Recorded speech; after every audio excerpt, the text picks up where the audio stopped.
prie d'excuser ma tête et ma voix, je pense que ça s'entend, je suis malade. C'était soit ça, soit je ne filmais pas de vidéo cette semaine et j'en avais vraiment envie.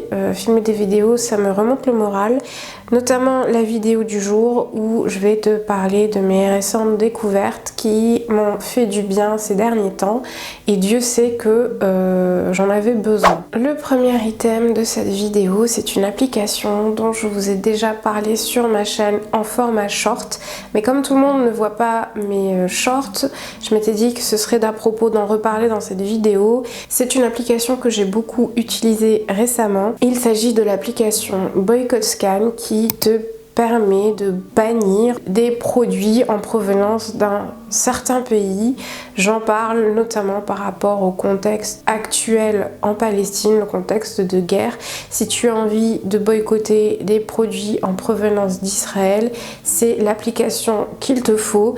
Ce qu'il faut savoir, c'est que malheureusement, certains distributeurs mentent, je pense que c'est le terme, mentent sur la provenance de certains de leurs produits. On a vu le cas avec Lidl et des avocats qu'ils ont étiquetés en provenance de l'Union européenne alors qu'ils venaient d'Israël.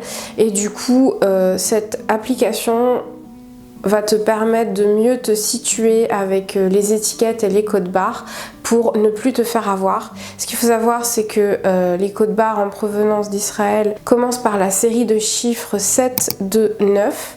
Donc ça va te permettre de ne plus te faire avoir. Et si jamais tu préfères être sûr de toi, je te conseille fortement d'utiliser cette application qui est très très simple. En fait, il suffit de choisir la liste de pays ou le pays en question que tu souhaites boycotter. Tu le coches et il suffit juste de scanner les produits, le code barre des produits en question. Et ça va t'indiquer la provenance des produits, le pays de provenance et si c'est ok ou pas ok. Voilà, en gros, je remettrai le short que j'ai fait en question, qui est en fait un tuto qui te montre pas à pas comment utiliser l'application et tu verras que c'est très très très simple. Voilà, juste une petite aparté, faut pas négliger le boycott, ça a conduit à la faillite de nombreuses grosses boîtes. J'en ai déjà parlé dans pas mal de vidéos. Je reprends l'exemple de Starbucks qui a perdu 12 milliards de dollars en l'espace de 20 jours parce que tout le monde s'est lié via les réseaux sociaux. Donc voilà, le boycott, ça fonctionne et il faut continuer en ce sens jusqu'à ce que la situation s'améliore. Alors, on va rester toujours dans le même thème de la Palestine parce que c'est un sujet qui me tient à cœur. Je pense que vous l'avez deviné avec tous mes récents contenus partagés sur le sujet. Je voulais mettre en avant une marque dont j'ai jamais parlé sur cette chaîne parce que je ne l'ai jamais consommée et je le regrette. Il s'agit de Huda Beauty, c'est une marque de make-up. Pourquoi je ne l'ai jamais consommée? Parce que j'ai plus de make-up qu'il n'en faut, mais en fait je me suis rendu compte grâce aux réseaux sociaux que Huda, la fondatrice de la marque qui est basée à Dubaï, si je dis pas de bêtises, s'est démenée pour défendre la cause palestinienne. Elle a fait un don d'1 million de dollars pour Gaza. Elle partage du contenu sans relâche pour la Palestine, malgré le fait qu'elle ait reçu énormément de menaces au risque de perdre beaucoup d'argent pour son business. D'ailleurs, l'une des raisons qui fait que je m'intéresse particulièrement à cette marque, outre le fait que voilà, elle a fait un don pour la Palestine, c'est aussi qu'elle a refusé de commercialiser ses produits en Israël et ça c'est très très rare. Je peux vous assurer que j'ai fait des recherches et qu'il y a énormément de marques de make-up qui sont commercialisées sur le territoire israélien. Même si ces marques n'ont pas directement participé, subventionné le gouvernement dans sa politique d'apartheid, elles sont quand même présentes Alors pour certains ça peut être problématique, pour d'autres non, je laisse à chacun le loisir de se faire sa propre opinion, mais voilà, elle a refusé de se faire commercialiser sur le territoire israélien, alors que c'était une source non négligeable d'argent. Elle a préféré mettre la cause palestinienne en avant, et ça je trouve que c'est très rare, voire unique. Je pense que c'est la seule marque de cosmétiques à avoir pris ces positions-là, et rien que pour ça, elle mérite qu'on parle d'elle, qu'on la mette en avant. Et clairement, ça va être une marque que je vais intégrer dans ma routine. Je pense que je vais acheter prochainement des produits chez elle, même si j'en ai pas forcément besoin, parce qu'elle mérite mon argent, elle mérite qu'on la soutienne. Et voilà, même si j'ai pas testé ces produits à proprement parler, même si voilà, j'en ai eu d'excellents retours sur le net, c'est de la très bonne qualité.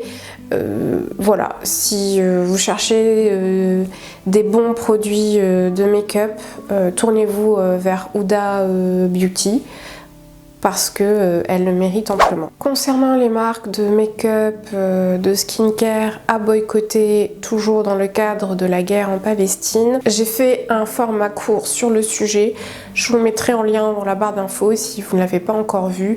Et si vous souhaitez faire le tri ou consommer de façon plus consciencieuse, plus éthique, n'hésitez pas à vous y référer. Mon favori suivant, c'est un manga. Ça faisait longtemps que je vous en avais pas parlé sur cette chaîne. C'est une très récente découverte.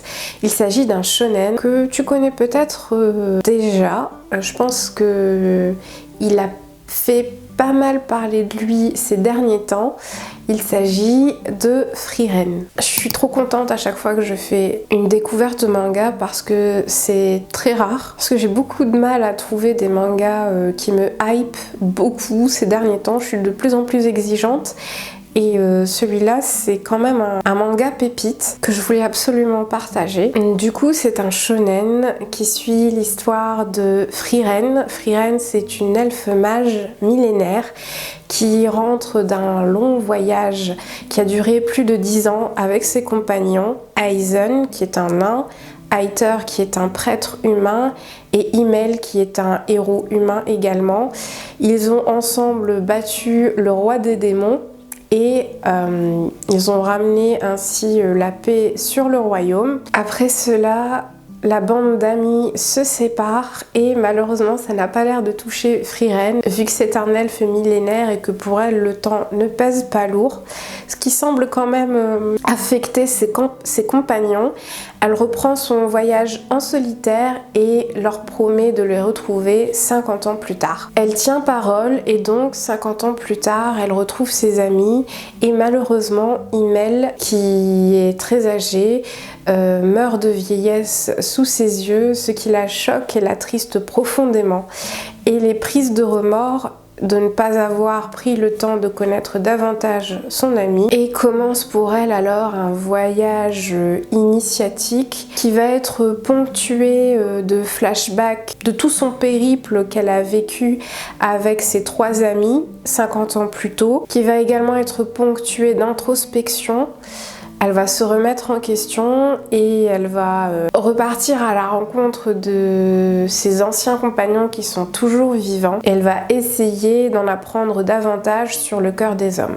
Donc ça, c'est le topo du premier épisode. J'ai essayé de vous le récapituler sans faire de spoil. Et franchement, j'ai adoré. En termes de vibe, ça me rappelle beaucoup la 2e saison de Vinland Saga. Même si voilà, l'histoire reste très différente, je parle juste de la vibe. C'est pas un manga où vous allez trouver de l'action à tous les épisodes. Je tiens quand même à prévenir, même s'il y a certains épisodes où il y a quand même pas mal de combats, ça reste un shonen. En tout cas, pour la première partie qui est sortie, pour les premiers chapitres que j'ai lus, l'accent est surtout mis sur Frieren, sur le développement de son personnage d'un point de vue psychologique, ainsi que celui de ses compagnons.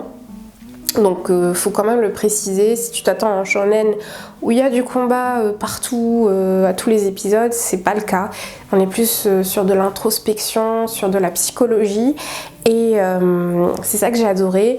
En plus l'animation est très très jolie, très bien réalisée, c'est très coloré, il y a beaucoup de soins qui est apporté dans le chara design, et je prends beaucoup de plaisir à regarder les épisodes qui sont toujours en cours de parution. Il y en a un qui sort toutes les semaines. Je sais pas si le manga est terminé. C'est un manga que j'adore et que je tenais à vous partager. Mon favori suivant, sans grande surprise, c'est le dernier film d'Hayao Miyazaki, Le garçon et le héron, que j'ai été voir à 2 reprises déjà et qui est sorti le mois dernier, le 1er novembre si je dis pas de bêtises.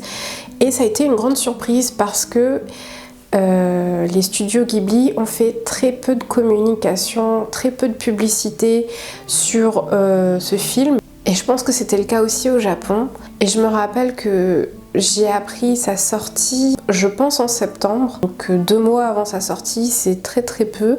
Alors qu'habituellement les studios Ghibli, ils font quand même une campagne publicitaire bien en amont de la sortie du film. Pour vous faire un rapide petit topo de l'histoire, ça suit Mahito, qui est un jeune japonais âgé de 12 ans, qui a perdu sa mère pendant la Seconde Guerre mondiale. Ça l'a beaucoup affecté et peu de temps après, son père décide de se remarier et de démarrer une nouvelle vie avec la petite sœur de sa défunte mère, ce que Mahito a du mal à accepter. Il se lie à un héron parlant qui lui informe que sa mère est toujours vivante. Ce héron le conduit dans une tour abandonnée à la recherche de sa mère, ce qui va l'emmener dans un autre monde. Donc ça c'est le topo, sans spoil.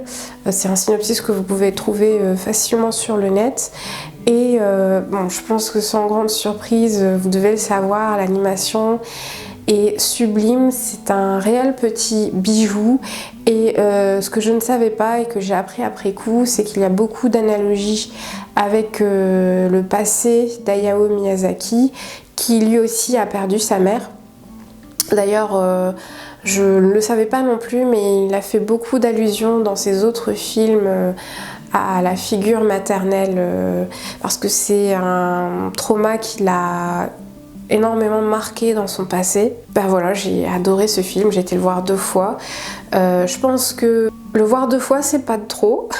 Comme tous les Miyazaki, ça peut paraître un peu compliqué à comprendre, à appréhender la première fois, mais plus on le regarde et plus on comprend les subtilités et les messages sous-jacents que le réalisateur a voulu immiscer dans le film. Ça m'a beaucoup rappelé le voyage de Chihiro, qui est l'un de mes Ghibli préférés. Si vous ne l'avez pas encore vu, je vous le conseille à 1000%. Dernier favori de cette vidéo, je vous en ai déjà parlé sur ma chaîne dans certains de mes vlogs. Il s'agit de bouquins. Je parle rarement de bouquins dans mes vidéos parce que j'avais perdu l'habitude de lire à mon grand regret et j'ai réussi à m'y remettre assez récemment. Et il s'agit d'une saga dont je voulais vous parler, une trilogie. Donc 3 bouquins qui sont assez fat. Chaque bouquin fait plus de 1000 pages. Donc je sais, c'est des pavés, mais franchement, ces pavés m'ont surpris. Donc il s'agit de la saga Le Siècle de Ken Follett. Ken Follett, c'est un auteur qui est spécialisé dans les récits historiques et les récits d'espionnage. Là en l'occurrence, c'est des romans qui allient les deux thématiques. Donc pour vous faire un rapide résumé de l'histoire, la saga suit 5 familles qui vivent dans des pays différents, aux États-Unis, en Angleterre, en Allemagne et en Russie, sur plusieurs générations qui vont se succéder, puisque la saga s'appelle Le Siècle, donc vous pouvez deviner que ça va couvrir tout un siècle, tout le XXe siècle en l'occurrence. Et ces familles, ces différentes générations vont être témoins d'événements historiques comme la Première Guerre mondiale, la Seconde Guerre mondiale, la guerre froide. Et en fait, c'est déjà ça va vous faire réviser vos cours d'histoire du collège et du lycée, et c'est juste incroyablement bien écrit, les personnages sont très très bien développés. En fait, c'est ultra prenant. On a beau se dire que voilà, 1000 pages, ça peut paraître beaucoup, mais je ne les ai absolument pas senties passer.